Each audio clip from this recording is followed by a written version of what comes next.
Hello everybody, welcome back to another video. I'm hoping you guys are all having a fantastic day. So in today's video, we will be talking about this upcoming weather pattern, and it's really been already ongoing, and we'll be just talking about what it's supposed to do next. A lot of concerns with it. That's why the title is a rather aggressive one. There could be, again, the heat that is occurring across the west. I'm sure everyone across the northwest is well aware of that. You step outside and it's an absolute frying pan. Across the east, further south, there are monsoon rains going on across the southwest into New Mexico, Arizona, causing some flood concerns, and also across the Midwest, and potentially now moving towards the Northeast and East Coast as this pattern slowly starts budging its way to the south. So, if you guys are new to this channel, hello and welcome. I talk about the weather. I'm a weather hobbyist, and if check out the channel. Check out the video. If you like it, consider subscribing. If you're a returning viewer, consider liking the video since you know that you'll enjoy this content. And if you are anyone, leave a comment, leave a concern. I get to every single comment. I not only read it, but answer most of them. All right, let's get into this without further ado. So, as I mentioned, this pattern has a lot of extreme things with it. Not only the temperatures, obviously, but also the rains, the severe flooding, even some severe thunderstorm risk. There's a lot of things to go over. First, I want to take a look at the temperature side of things.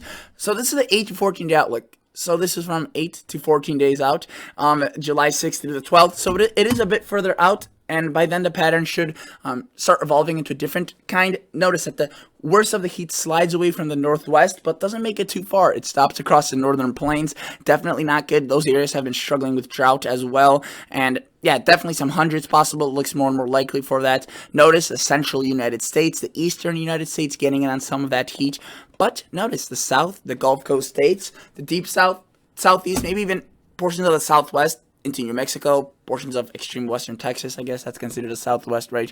Seeing some favorably cooler than average temperatures. Now, this won't be cold, but if your average is, say, 90, you'll be seeing maybe 85, 80. I'm sorry about that, 86, so, chillier, definitely not a heat wave. And notice, 6 to 10 days out, so that's from 6 to 10 days out, a bit less further out. Generally the same stuff. Notice the heat is closer towards the northwest, right, as this is a bit less further out. That's where it is right now. It'll be shifting again a bit away, and this cool air is a bit more expansive, but it definitely keeps its ground, surprisingly well across the south, which is a bit unusual, I would say, but definitely probably a relief for those folks across the south. The last summers have been very hot. This is probably one of the first summers in a while that there's been just this continuous cool spell. I mean, I know a lot of people like heat there, but I mean, it's still hot and humid. At least that's what I'm assuming. For me, it looks hot. Maybe for people that are used to it in the south, it isn't that bad, or is it's too cool. I don't know. Regardless, it looks cooler than average. And notice in terms of precipitation, drying out across the East Coast. Unfortunately, that's been the trend, especially across the Outer Banks into Virginia, the Carolinas. It's been a bit drier than usual. They kind of need some of that rain. Notice Northwest, drier, though the confidence is low. It's definitely, the confidence is probably the highest that it will be wet across the south into Texas, kind of overlapping where the cool conditions are. This is 6 to 10 days out. 8 to the 14 days. I showed you the heat already. Let's take a look at the precipitation. Notice, even though the heat's gone across the northwest, or the worst of it, it's still dry. It's wetter towards the rest of the United States, the central, the kind of the east, and in Florida a bit drier. Though again, that confidence is pretty low. So let's take a look at this temperature based on the GFS, a relatively good model. This is the temperature anomaly, where it is warm, or where you see those orange and these insane magenta colors. It is very above average, literally off the charts. And where it is blue and pink, it is relatively chilly. Notice also very chilly for summer, though not as extreme as the heat there. Notice as he pushes forward, these basically don't move. They keep themselves in check. And if I were to go back negative 72 hours, so what happened? What happened? Notice that it's been going on for a while now. Notice the Northeast has also been relatively warm, and it will continue to be relatively warm. For some locations, Boston, the coast of Maine, very, very warm. Quite, in fact, some heat. Look at those anomalies. That's literally almost off the chart. That's the one color before going off, and those little spatches are pretty much off the chart. So extreme heat still going on. Definitely not good. I had a viewer say that Canada broke its official all-time record. Its official hottest temperature ever. Imagine that's a crazy. I mean, oh, a state seeing their hottest temperature, that's already a big deal. Or a city seeing its second, or a city seeing its hottest temperature for a single day. But just ever recorded, that's just, if it were to occur, it would be during this event. I mean, these anomalies are stunning. And notice that the cool air isn't as cool during the night as it is during the day. The nights are usually around average, but look at the day. Definitely the days are cooler across the southwest. There's probably a lot of cloud cover. There's the monsoons going on. It is definitely good for the rain or for the drought, but the rain may be coming a bit too much and a bit too hard in some locations, prompting some flood advisories, flood watches, especially in that hilly terrain. It starts flowing, debris flows, they could be dangerous. They could pick up a lot of things. Water is very powerful. Notice the Northeast still very hot by Wednesday. This is now into Thursday. Still extreme heat, but notice it's more elongated. Now stretching across southern Canada, pushing towards Manitoba, Saskatchewan, right? More even towards extreme portions of western Quebec. Ontario, and then notice that the cool air finally potentially stretches into the Northeast. It is rather random in nature, but notice, look at that. From way above average a few days ago to way below average right before July 4th weekend. And notice the heat still there. While it's not maybe record breaking, it's not going to make things any better because we've just went from a record breaking heat wave to just a more normal intense heat wave, which again is usually already enough to cause concern. Notice it just stays. I mean, we are now at 150 cool air across the south, but if I remember showing you this 8 to 14 outlook, it looks to become more suppressed towards the long range, and that's exactly what happens. Notice 200 hours out, 300, we start seeing that heat shift more towards the northern plains into the Midwest, and this stays a bit further towards the south, maybe trying to squeeze more into the Southwest. The Northeast also staying a bit cooler, but definitely bouts of heat as well coming in, as you could see right there on Saturday. This is July 10th, 11th. We are very far out right now. Notice that if the cool air does occur, it's further towards the south and east, and the warmth still prefers the west. But towards a very, very long-range pattern, it gets a bit more scattered. Notice it pretty much just where the cold front is, or where there's cloud cover, and where the thunderstorms pop up, which you could see that's distinctively thunderstorms, and that's our outflow, which obviously is cooler as they reach up very high into the atmosphere. And if you were to look at the radar right now, at that time, you would see thunderstorm development. Okay, so that's in terms of the heat, where it's going to be warm, where it's going to be cool. I want to take a look at the shaded, so the actual thermometer readings, not just a bunch of colorings showing you where it's above or below average, even though you could figure it out based on that.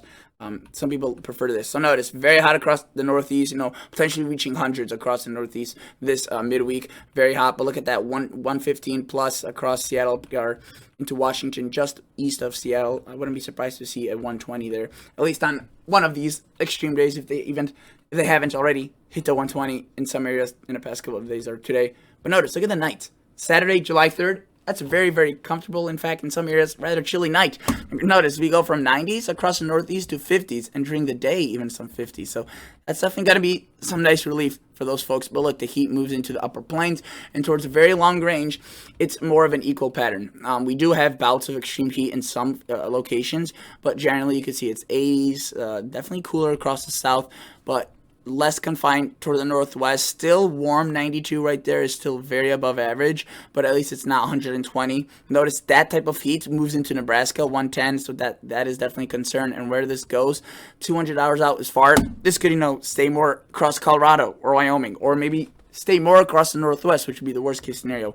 Or this could, get shifted a bit more eagerly towards the Great Lakes, and in fact more of Illinois and the Great Lakes rather than the Upper Plains, which it's forecasted to right now. And notice that at the end there is some cooler air coming in from Canada. In terms of the ensembles, that was just one model. This is a bunch of models combined, I think 30 models plus. And notice that they're showing very similar things, right? Northwest heat, a bit warmer across the Northeast for now. It does get cooler towards the weekend. Right before July 4th, again, notice some of the nights getting pretty chilly.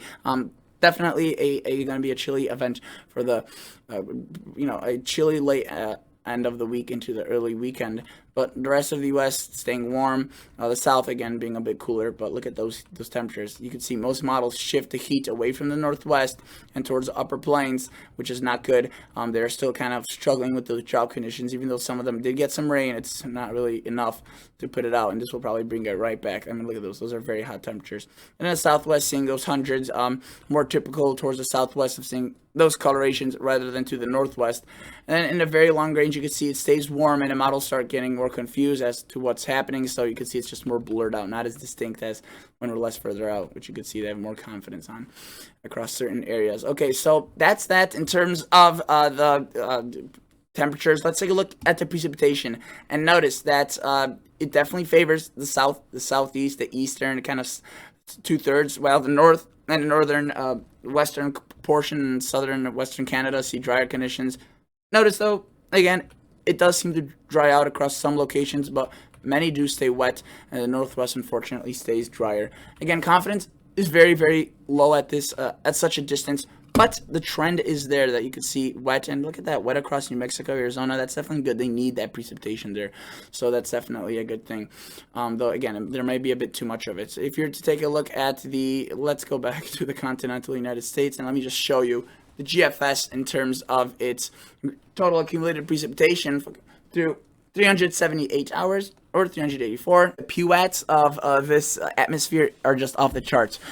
Extremely saturated. And notice right there, Southwest shows some colors, areas receiving the yellows, which is over 12 inches, which I wouldn't be surprised if that's the case in the next 10 to 15 days, because these thunderstorms across the Southwest are slow moving. They have, again, a lot of moisture in the same atmosphere as the rest of the country. And this just shows you where the heavy rain is favored to fall. And notice, right, the north, the south, excluding the northern western portion and the northern plains, for the most part. Hopefully that does change a bit and they see some more precip. But again, not looking good for those areas, but definitely a flooding concern as well, especially towards kind of the mid-Atlantic. As I was talking about this yesterday, there's going to be a big storm system that kind of formulates from all this scattered showers and just separate kind of events. Look, so for now it's just all over the place, right? But look, we have a low pressure forms across southern Canada. It develops this cold front Thursday into Wednesday, and it kind of scoops up all that moisture. And look, we start seeing it. Take a look at southern Ohio or Kentucky, or just in this area. Look, so Wednesday, your first chance of showers, right? Thursday, first chance, your first like big chance, widespread. Thursday, a very good chance, and then even into Friday, right? And then look, Saturday, and it's still lingering around. This thing takes its sweet old time, but you could see there's definitely that characteristic cold front shape. Look at that, New Mexico seeing widespread rain. Idaho, Montana potentially seeing some relief finally. And then look at that, Arizona, New Mexico just stay with that precipitation. And that cold front slides through Florida, the southeast. But then look, before it completely exits, it leaves some of that rain across, again, the northeast. So that's definitely good. And more activity follows that, as finally that pattern is gone, and you can see it's a completely different pattern, more front flow from the north and west rather than the south. Maybe some bigger actual storm systems with large low pressures rather than just like an elongated cold front, which again will still be more than enough precipitation for many locations. And yeah, it definitely stalls out. You can see it does many of these little swirls, and that could obviously lead to some flooding across those areas, and that's indicative of a cooler air mass. And if we were to take a look at the 2-meter temperature anomalies as I showed you earlier, you can see that it is most definitely cooler across these locations because of that cloud cover and that constant rainfall that is occurring and those outflows from the thunderstorm and all of that good stuff. Canadian model, a very good model that I enjoy looking at. Let's take a glance at. Notice, very same stuff. For now, it's just disorganized showers, storms flowing more to the south, to the northeast. Then it starts picking up again that cold front, that low pressure, which is right now kind of, well, it's going to originate from an area in Minnesota and move towards southern Canada. And look, just rain after rain after rain. And again, it does those little twirls again as well, which those showers are also very slow moving. Look at that, the southwest seeing some rain. And then as soon as you think that's done, look, it kind of slides up the northeast coast, another twirl going on there, and that could again elongate the rain chances there. You can see across Pennsylvania, New York, and into upstate New England. And that finally slides off, and you can see the pattern becomes more northwest, and the Canadian brings in a tropical disturbance, tropical moisture, but continues the rain across Colorado, Arizona, New Mexico, and the southwest, excluding really California, unfortunately. But notice Canadian total accumulated. Did I do snowfall? Yeah, okay. Let's do accumulated precip. Good amounts here, but also across the south. Again, probably underplayed across some locations, probably overplayed across others as well. So that's the Canadian, the GFS. Let's take a glance at the European. Generally, the same pattern. Notice it's more of a flow to the north and west. Very heavy rains across the southwest. That is definitely good news. And notice as we push this forward, there's our low pressure, develops that cold front, slides through the mid-Atlantic, the south very slowly, but it does so gradually. Another low pressure develops, pushing a lot of rain into the northeast, and it just hovers there for many days. This is already 130 hours out, and we are still dealing with the same low pressure. More rain still across the southwest into Texas and across the southern coast. But again, the pattern finally breaks, and we finally start seeing those storms just kind of sliding to the north and west. And that's also when some of that heat will start breaking from the northwest and sliding towards the northern plains and areas elsewhere. Notice it's not as hot yet, still above average, unfortunately, but not that ridiculous yet. And you can see the rest of the country gets warmed up a bit. Even the south, which will, again, predominantly stay cooler for this upcoming several weeks. In terms of accumulated precipitation from the European, just to provide you a visual, again, definitely favoring the southwest, again, in Arizona and New Mexico, though not as much across Arizona as the GFS. But again, that's still up for grabs, right? The monsoons are hard to predict where that moisture will line up, and the rest of the forecast is also hard. Whether or not North Dakota or South Dakota will get in on this, or will it end up looking like this just to the east of them. But notice, quite a bit of rain chances.